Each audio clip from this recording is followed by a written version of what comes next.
In 2004, a video was found on the deep web which caused quite a stir on various user forums at the time. The website itself took an incredibly long time to load, as many sites accessed through Tor notoriously did and still do. The background of the site was simply white, and there were 4 videos titled, listed one beneath the other without any thumbnails. These videos were downloadable and were simply titled Farm 1, Farm 2, Farm 3, and Farm 4.avi. The videos were said to contain malicious software that would make it impossible to close the program used to open the file. It was reported that the video would continue to loop without stopping if opened. There are various reports about each of the different videos, but amidst the different reports there was a universal agreement that the videos were, well, very disturbing, to say the least. The first video, titled Farm1.avi, had an old camera placed in the corner of what appeared to be some kind of factory farm with a dimly lit interior. The video was 3 minutes long and of very poor quality. It just showed pigs wandering around in the dark. In the background there appeared to be several people standing against the furthest wall of the large enclosure, but due to the poor quality of the video, it was difficult to make out any defining features. There was no audio attached to this video. In Farm2.avi, a South African flag is visibly hung from one of the walls. The quality was marginally better this time, with some limited audio that consisted of a loud humming sound. Pigs were reportedly wandering around in circles within their pens. The video lasted for around 4 minutes this time, and during the last 30 seconds of the video, the pigs appear to panic and swarm in a circle as if something had startled them. A large object could be faintly seen landing in the pen, but was nearly impossible to identify. Farm3.avi and Farm4.avi were the most disturbing of the videos. Farm 3 lasted for around 4 minutes and Farm 4 lasted for around 10. The camera seemed to have moved into a smaller tiled area that resembled a public restroom with various brown stains on the walls and the floor. In the room were 3 slaughtered pigs that were spread across the floor, their heads dismembered. The camera was placed at foot level for this video. Someone in Wellington boots can be seen walking in front of the camera encircling the 3 corpses. It appeared at first that these pigs were dead. However, the corpses appeared to be sewn shut along each of their underbellies with visible stitching.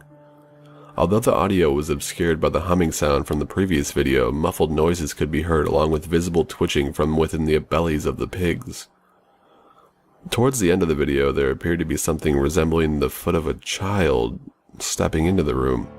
But again, this is difficult to see, and the video stops as the man kicks the underbelly of one of the twitching pigs.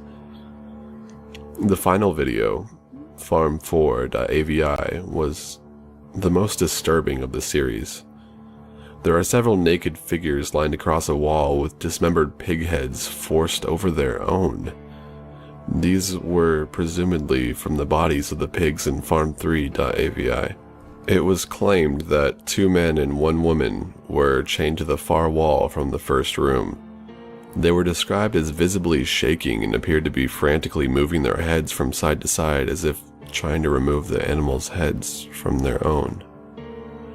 Again, there are muffled noises allegedly coming from behind the pig heads, and the victims are described as having various cuts and bruises across their arms, thighs, and even some form of a brand on each of their chests.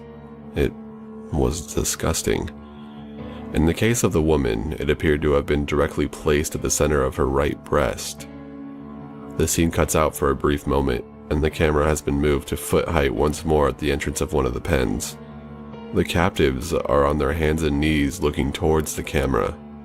They remain still until prompted to move by the man who wore the Wellington boots.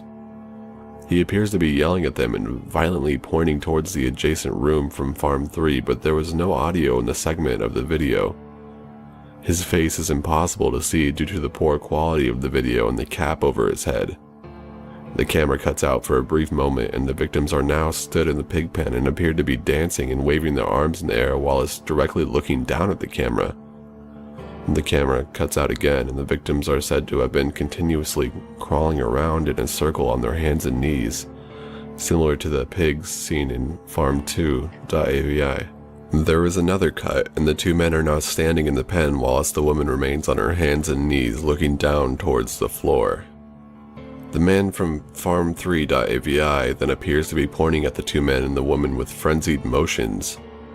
The two men appear reluctant to comply with the man until he starts pointing at the adjoining room once more, presumably from Farm 3. The men then reluctantly begin to touch their privates, and one can only speculate what happens next. The video cuts for the final time, and the trio are crawling into a circle once more. Eventually the woman stops and appears to break down, crying. The two men also stop and appear to try and comfort her by patting her on the back and attempting to whisper, although all that can be seen are the pig heads moving closer towards hers. The man from Farm 3 then comes over and starts frantically pointing at the adjoining room once more. The victims seem to panic and start moving with urgency and desperation. The man from Farm 3 disappears into the adjoining room for a moment and brings out the headless corpse of one of the pigs. He takes out a butcher's knife and begins to repeatedly stab the underbelly of the pig. A muffled scream can be clearly heard over the humming audio. This came directly from the female victim as she and the other two men desperately try to climb over the pen towards the man. The video then abruptly ends before repeating itself once more. Allegedly, the SAPS were informed of the videos, and many different farms across the region were checked for any possible evidence of the activities shown in the videos. There were no special characteristics which could point to the building, as the architecture was common. Due to the annual number of missing people in the region and limited resources, the case was essentially closed and labeled as an elaborate hoax. The videos and Onion link are rumored to still be around to this day. Number 2. I can't disclose much information, but I work for the UK government. I was assigned to track down several missing people who were spotted on what is known as the Deep Web. I had briefly heard of this place before, but some research was required before I went in. It is a place where criminals can be safe. Contract killers, live stream murders, child pornographers, the darkest depths of the internet. Time to get to it. I fired up my PC and downloaded the Tor browser. No problems. Installed it up and running in a matter of moments. Due to my prior research, I knew the hidden wiki would lead me to find some sites I needed. The missing people had been spotted on a live stream torture site. This is where I started. And what I found was just so many horrific acts. I saw one where someone captured a homeless man, and the director presumably was commenting on what they wanted done to him. He had his eyes gouged out, face cut and skinned, alive. On with this search. I was looking for a white male, brown hair, blue eyes, around 6 feet and 195 pounds, or 183 cm and 88 kgs for people like me in the UK. This was not going to be a pleasant experience. I counted 23 people, if not more, being tortured, raped, mutilated, and brutally murdered in front of the camera, until I found one which stood out. White male, brown hair, around 6 feet, who looked about 195 pounds. I had to endure watching him tortured and killed for 47 painful and horrendous minutes. After the murder, something even worse happened. I saw that the murderer cut open his chest and spread his ribs and lungs out like a bird. I'd seen this before. The Blood Eagle. The Blood Eagle was once used to kill a king who killed someone's father. Originated in Nordic civilizations, the details weren't important now. What was important was the fact that the Blood Eagle cult could be back. A group of contract killers who operated anywhere and everywhere, always sacrificing people to the eagle, which they called God. Someone has to put a stop to this. I didn't have the resources, I didn't have the training to take down a criminal organization by myself. I didn't even have any solid evidence to take to my superiors, no proof of the Blood Eagles even existing, just one sick and twisted video I found on the internet. I needed a break, to return to normality, I closed down the browser after exiting the site. Something was very wrong. My desktop background. It wasn't the picture I cherished of me graduating from the Sandhurst with my proud uniform and family. It was something which could forever change me. A picture of a corpse with his ribs spread open and his lungs on display. A blood eagle. I couldn't take it anymore. I gasped and powered down my computer. A virus? It has to be a virus used to scare the sickos who watch those things, right? I ran out of my office, but I heard my computer coming back to life. Dashing back into the room, I stared in horror at the monitor. No blood, no gore, just some words. My name, and then the words, "The eye of the eagle sees all." How did they remotely turn on my computer? How the fuck do they know my name? I ran outside, grabbing my keys, wallet, phone, everything. I quickly took a breath of fresh air and walked. I just walked for a while. In the real world, it was just a computer virus. Right? Wrong. I couldn't be out too long. My wife could be coming home from work. She can wait. I was scared. For once I was truly scared, terrified, you could say. I found myself sitting on a bench, talking to a nice old man about the weather and woodworking tips and other hobbies. I forgot about everything that had happened until I went home. My door was unlocked, a little bit open, which was strange. Jenny, my wife, always keeps the door locked. I opened and bellowed upstairs. "Sorry, love, I took a walk. I needed a breather." I ran upstairs to see her, not noticing the blood on the walls. I opened the bedroom door. The whole room was red, soaked with blood. What I can only hope wasn't Jenny's face was slashed up beyond all recognition and her throat was slit multiple times. I've seen dead before, but nothing close to this. I stared in horror. The wings, her lungs spread out over her ribs. The blood eagle. What the fuck? How the fuck? My flood of anger and fear and overwhelming misery was interrupted by a voice. It said my name, although heavily distorted. It came from my office. It came from my computer. I saw the face of a black and white mask, yet still slightly pixelated. I screamed, "What have you done? Who are you? What the fuck are you?" He replied with, "We." He said, "We are the blood eagle. We kill as he wishes. Do not stop us. Do not try. Do not search us, or you and your closest family member will suffer. The eagle sees all and can do terrible things." I was speechless and feeling like I brought this upon her. I wanted nothing to do with this anymore. I made a decision. I rang the police, told them what had happened. They investigated. They said it was a suicide. I couldn't believe it. Weeks passed. I was haunted by this event. I booked a flight to Canada. We had a nice little log cabin there. I packed almost everything I had, my trusty shotgun, clothes, all my cash and Canadian dollars. I left my life behind, quit my job. I never wanted to go back to the deep web, or have anything to hear from it.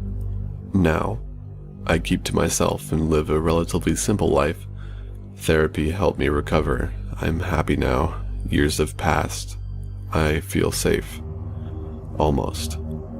However, let this be a lesson to everyone. The eagle sees all. Want to look into them? Want to stop them?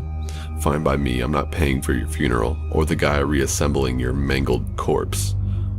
Number 3. I had been struggling with depression for the majority of my life, keeping it to myself for the most part.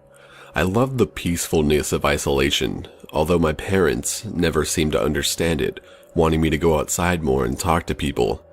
If, however, they did, then they just didn't approve of my antisocial tendencies, even though I wasn't suicidal. You see, there is a big difference between being depressed and feeling nothing, as depression is extremely hard to ignore and it just chips away at you over time, whereas lack of feeling makes life just fade past, mixing your memories into a blur. One day, I just had to feel something, so I started going on the deep web, looking up the most fucked up things I could find. Whenever I read stories about the deep web, the victim was always fucked over by some random crafty psycho finding out where they live, but that wasn't the case for me. That wasn't what screwed me over. The only reason I even started going on the deep web was to try and feel something, even if that something was shock, disgust, horror, or anything like that. I just wanted a fresh memory of what it was like to feel something. I did some really shady shit online, so I made sure to use a VPN at all times. However, it wasn't a computer issue that fucked me over. It was my stupid fucking brain zoning out, unable to hear my father closing the front door as he came in. He usually just sits down at his desk when he gets home from work, but this time he barged into my room without knocking to hand me a letter from the bank, a statement, but that's not important. I was currently streaming a fucking snuff film live as he walked in, and all he could do was just watch. He dropped the letter, marched over to my desk, and unplugged my PC, snatching it and throwing it out the fucking window onto the stone slab patio in the back garden. He stared at me, half furious, half ashamed that his son had been watching shit like that. It was then that he put me in therapy, and at that point in my life I came to a crossroads. Should I just kill myself in order to avoid any more shame, or should I go and seek help? To be honest, in hindsight, I think I made the wrong decision, but it's the one that puts me here, writing this.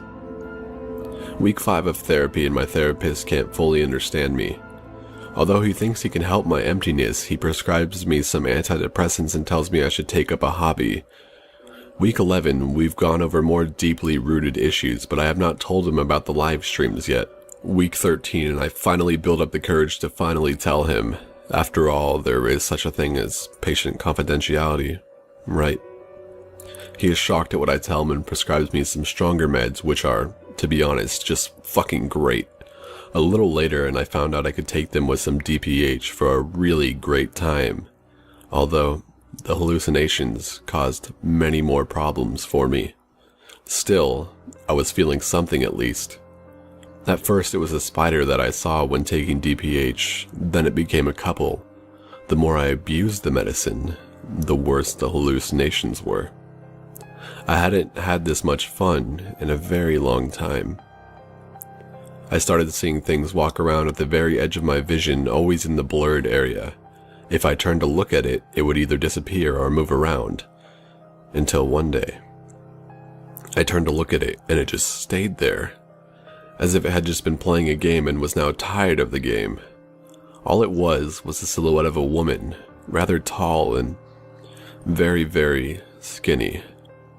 I freak the fuck out. My mother rushes in and embraces me, unable to see what I see.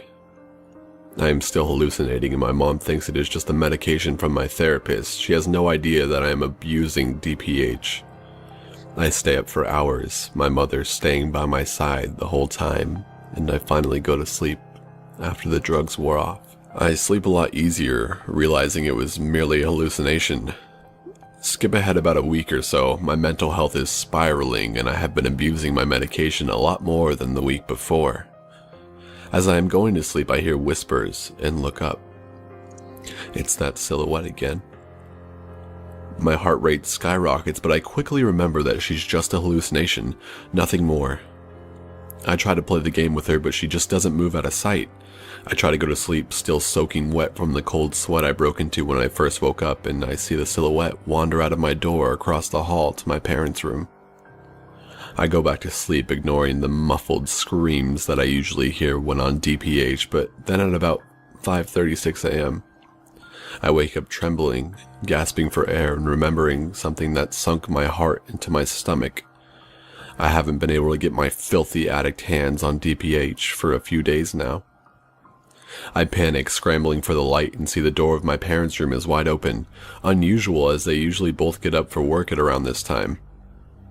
I rush to look in and make sure everything is alright, just my hyperactive imagination in the panic state I was in. Nothing could have prepared me for the horrors which are still fresh in my thoughts. My mother's head and torso were hanging by a noose from the pull-up bar in their room, and my father was lying on the blood-soaked bed, decapitated with an extremely bloated and full stomach, probably burst internally.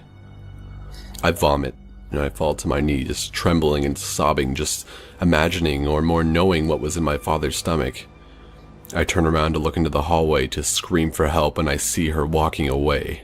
I scream at the silhouette, but she ignores me, continuing her calm, slumped walk down the corridor to the right.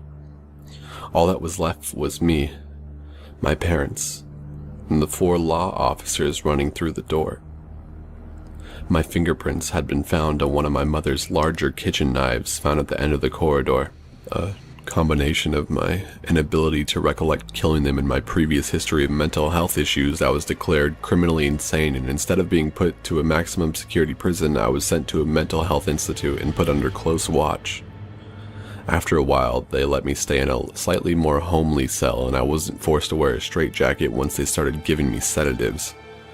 I am now hiding up on the roof, just waiting for the guards to burst through the door and use their fucking drugs to make me a husk again. I shanked a guard in order to get up here, and I'm writing this in my leather journal that my psychiatrist had given me to vent even outside appointment hours. I now am given a choice: to step up on the ledge and avoid a lifetime of an even deeper abyss of a shell which would be my consciousness, or to accept it and just hope that one day I would have closure. That one day I would see the silhouette and be able to ask every single question on my mind. So much left unanswered. So much left to ask.